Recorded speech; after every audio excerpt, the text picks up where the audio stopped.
Tästä tulee tosi nätti promovideo.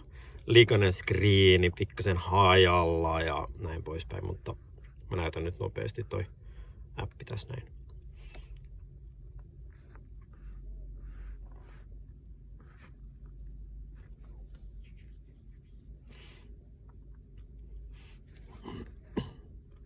Eli tossa näkyy toi mun tekemä testi. Tein sen pari päivää sitten. Ja siinä on niinku toi yleisarvosana ja sehän ei ole silleen kovin hyvä.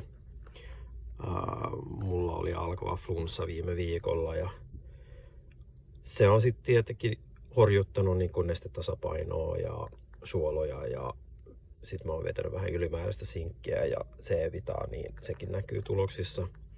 Mutta kaikessa yksinkertaisuudessa, niin silloin kun on toi testitikku ja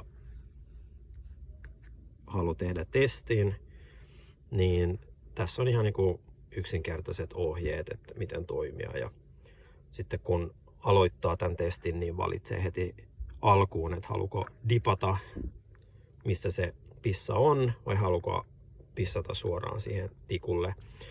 Ja sitten kun skannaa sen tikun, niin pistää sen vaan niin kuin valkoiselle pohjalle, että se on niin kuin kehyksenä siinä. Ja siinä tulee take picture tai take photo now, mutta mä pidin sen vaan sen verran pitkään se skannaus kameran kautta, että se itse sitten latasi sen tonne pilveen ja sitten tuli testitulokset saman tien.